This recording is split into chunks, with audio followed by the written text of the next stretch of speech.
नमस्कार दोस्तों, मैं कन्हैया लाल स्वागत करता हूं आपका इस YouTube channel study with KL sir में। दोस्तों आज फिर आपके सामने लेकर आया हूं राजस्थान जीके का टेस्ट। दोस्तों ये राजस्थान जीके का छठा टेस्ट है। इससे पहले अपन राजस्थान जीके के 5 टेस्ट ले चुके हैं। अगर आप उन टेस्ट के वीडियोज़ को देखना चाहते हैं तो डिस्क्रिप्शन में लिंक है और आप चैनल पर जाकर भी प्लेलिस्ट से उन वीडियो को देख सकते हैं। दोस्तों अगर आप चैनल पर नए हैं तो बिल्कुल चैनल को सब्सक्राइब करके बेल आइकन प्रेस कर लीजिए ताकि आने वाली वीडियो की नोटिफिकेशन आपको सबसे पहले मिल सके। दोस्तों इस टेस्ट में राजस्थान जीके के 20 प्रश्न हैं जो कि परीक्षाओं की दृष्टि से बहुत ही महत्वपूर्ण है। तो टेस्ट को बिल्कुल भी स्किप मत कीजिए, वीडियो को पूरा देखिए। आपको पता होगा कि शिक्षा मंत्री जी ने रीट परीक्षा में भी राजस्थान जीके जोड़ने का निर्णय दिया है, तो उस हिसाब से भी अपने राजस्थान जीके बहुत महत्वपूर्ण है और दूसरी परीक्षाओं में भी आती है। तो चलिए दोस्तों, पहला प्रश्न है, भील जनजाति के लोगों के घर क्या कहलाते हैं? पाल, फैला, बस्ती, कू। तो बताइए इस प्रश्न का सही उत्तर क्या है? दोस्तों इस प्रश्न का सही उत्तर है विकल्प नंबर 4 कू। दोस्तों भील जनजाति के लोगों के घर कू कहलाते हैं। चलिए दोस्तों अगला प्रश्न है प्रश्न नंबर 2, बीकानेर के संस्थापक राव बीका को राज्य स्थापित करने में कौन सी जाति ने सहायता की थी? अहीर, गुर्जर, माली, जाट। तो बताइए इस प्रश्न का सही उत्तर क्या है? दोस्तों इस प्रश्न का सही उत्तर है विकल्प नंबर 4 जाट। दोस्तों राव बीका को राज्य स्थापित करने में जाट जाति ने सहायता की थी। चलिए दोस्तों अगला प्रश्न है प्रश्न नंबर 3, कुम्हार समुदाय स्वयं को किसकी संतान मानते हैं? ब्रह्मा, विष्णु, महेश, गणेश। तो बताइए इस प्रश्न का सही उत्तर क्या है? दोस्तों इस प्रश्न का सही उत्तर है विकल्प नंबर 1 ब्रह्मा। दोस्तों कुमार समुदाय स्वयं को ब्रह्मा की संतान मानते हैं, तो यहाँ पर विकल्प नंबर 1 सही हो जाता है। चलिए दोस्तों चौथा प्रश्न है, भील जाति के पुरुष कमर पर जो वस्त्र लपेटते रहते हैं उसे कहते हैं? पगड़ी, कछाऊ, खोईतू, फालू। तो बताइए इस प्रश्न का सही उत्तर क्या है? दोस्तों इस प्रश्न का सही उत्तर है विकल्प नंबर 3 खोईतू। दोस्तों भील जनजाति के पुरुष जो कमर पर वस्त्र लपेटते हैं उसे खोईतू कहते हैं। चलिए दोस्तों अगला प्रश्न है प्रश्न नंबर 5, कौन सा मेला सहेरिया जनजाति का कुंभ माना जाता है? बेणेश्वर, डूंगरपुर, गोगामेड़ी, श्री गंगानगर, सीताबाड़ी, हाड़ौती अंचल और गौर मेला, सियाऊ, आबू रोड। तो बताइए इस प्रश्न का सही उत्तर क्या है? दोस्तों इस प्रश्न का सही उत्तर है विकल्प नंबर 3 सीताबाड़ी, हाड़ौती अंचल। दोस्तों हाड़ौती अंचल में जो 12 जिला है विशेष रूप से वहां पर सीताबाड़ी का मेला बढ़ता है और इसे सहेरिया जनजाति का कुंभ माना जाता है। चलिए दोस्तों छठा प्रश्न है, सहेरिया जनजाति की बस्ती कहलाती है? सहराना, कू, फला, ग्राम। तो बताइए इस प्रश्न का सही उत्तर क्या है? दोस्तों इस प्रश्न का सही उत्तर है विकल्प नंबर 1 सहराना। दोस्तों सहेरिया जनजाति की जो बस्ती है वो सहराना कहलाती है। दोस्तों प्रश्न नंबर 7 है अगला, और प्रश्न नंबर 7 है, जयपुर घराने के प्रथम प्रवर्तक थे भानु जी, कानू जी, घीगा जी और शंकर लाल। तो बताइए इस प्रश्न का सही उत्तर क्या है? दोस्तों इस प्रश्न का सही उत्तर है विकल्प नंबर 1 भानु जी। दोस्तों जयपुर घराने के प्रथम प्रवर्तक भानु जी महाराज है, इसलिए यहाँ पर विकल्प नंबर 1 अपना सही हो जाता है। चलिए चलते हैं अगले प्रश्न की तरफ। दोस्तों अगला प्रश्न है प्रश्न नंबर 8, अग्नि नृत्य किस संप्रदाय से संबंधित है? राम स्नेही, जसनाती, दादोपंथी, विश्नोई। तो बताइए इस प्रश्न का सही उत्तर क्या है? दोस्तों इस प्रश्न का सही उत्तर है विकल्प नंबर 2 जसनाती। दोस्तों अग्नि नृत्य है वो जसनाती संप्रदाय से संबंधित है और जसनाती संप्रदाय कत्तर सर बीकानेर में है। चलिए दोस्तों अगला प्रश्न है प्रश्न नंबर 9, गौरी नृत्य में शिव मुख्य पात्र होते हैं जिन्हें कहा जाता है? महेश, भोले, महादेव, पुरिया। तो बताइए इस प्रश्न का सही उत्तर क्या है?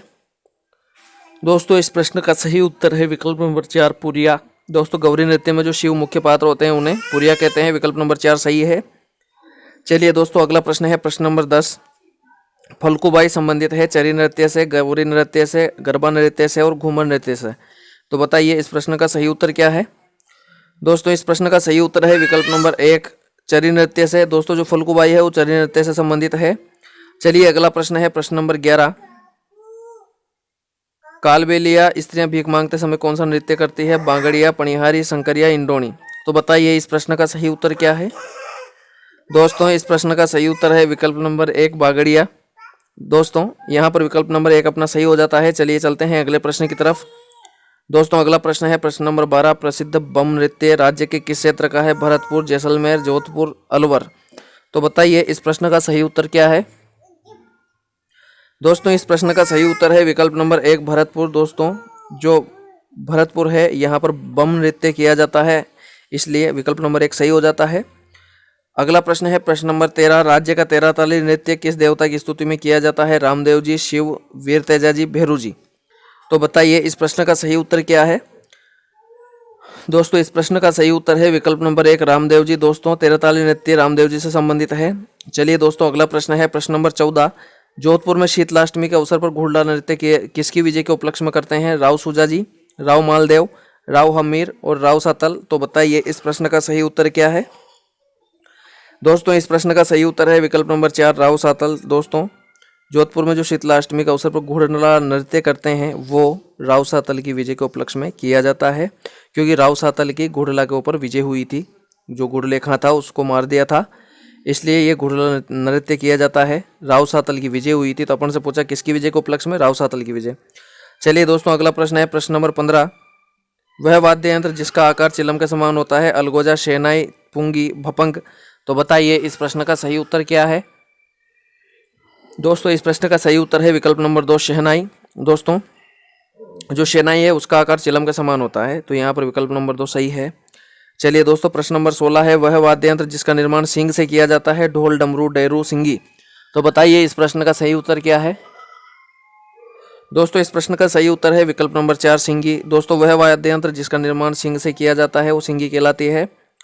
दोस्तों अगला प्रश्न है प्रश्न नंबर 17। प्रश्न नंबर 17 है निम्न में से कौन सा तत्वाद्य नहीं है? रावण हत्था, जंतर, अलगोजार, कमाईचा। तो बताइए इस प्रश्न का सही उत्तर क्या है? दोस्तों इस प्रश्न का सही उत्तर है विकल्प नंबर 3 अलगोजा। दोस्तों तत्वाद्य का मतलब होता है, आप जानते हैं तत्वाद्य का मतलब होता है जो तार से बने होते हैं, वो तत्व होते हैं जैसे रावण हत्था, जंतर, कमाईचा, ये तीनों तत्वाद्य है। जबकि जो अलगोजा है ये सुशिर वाद्य है, फूंक से बजने वाला है, इसलिए यहाँ पर विकल्प नंबर 3 अपना सही हो जाता है। चलिए दोस्तों अगला प्रश्न है प्रश्न नंबर 18। पंडित जसराज का संबंध है मेवाती घराने से, जयपुर घराने से, डागर घराने से और अतरौती घराने से। तो बताइए इस प्रश्न का सही उत्तर क्या है? दोस्तों इस प्रश्न का सही उत्तर है विकल्प नंबर 1 मेवाती घराने से। दोस्तों पंडित जसराज का संबंध मेवाती घराने से है, तो यहाँ पर विकल्प नंबर 1 अपना सही हो जाता है। चलिए दोस्तों अगला प्रश्न है प्रश्न नंबर 19। कामर जाति द्वारा बैठकर किया जाने वाला नृत्य है कच्छी घोड़ी, पनिहारी, इंडोनी और तेहरताली। तो बताइए इस प्रश्न का सही उत्तर क्या है? दोस्तों इस प्रश्न का सही उत्तर है विकल्प नंबर 4 तेहरताली नृत्य। दोस्तों कामर जाति जो नृत्य करती है वो तेहरताली नृत्य है, और ये रामदेव जी के भजनों में किया जाता है। इसमें मुख्य जो वाद्य यंत्र होता है वो मंजीरे होते हैं कामर जाति के जो तेहरताली नृत्य है इसमें। तो यहाँ पर विकल्प नंबर 4 अपना सही है। चलिए चलते हैं अगले प्रश्न की तरफ। दोस्तों अगला और आखिरी 20वां प्रश्न, उससे पहले आपसे निवेदन है कि अगर आपको वीडियो पसंद आए तो ज़्यादा से ज़्यादा लाइक करें और ज़्यादा से ज़्यादा शेयर करें ताकि सभी मित्रों को इस टेस्ट सीरीज का फायदा हो सके। दोस्तों 20वां प्रश्न है प्रश्न नंबर 20 है निम्नलिखित में से कौन सा नृत्य भीलों की देन नहीं माना जाता है? शंकरिया, गौरी, राय, गैर। तो बताइए इस प्रश्न का सही उत्तर क्या है? दोस्तों इस प्रश्न का सही उत्तर है विकल्प नंबर 1 शंकरिया। दोस्तों यहाँ पर जो शंकरिया नृत्य है ये कालबेलियाओं के द्वारा किया जाता है, जबकि राय, गैर और गौरी ये भीलों के द्वारा किए जाते हैं, इसलिए यहाँ पर विकल्प नंबर 1 शंकरिया सही है। चलिए दोस्तों आज के लिए इतने ही, मिलते हैं जल्दी ही नए वीडियो नए टेस्ट में, तब तक के लिए नमस्कार।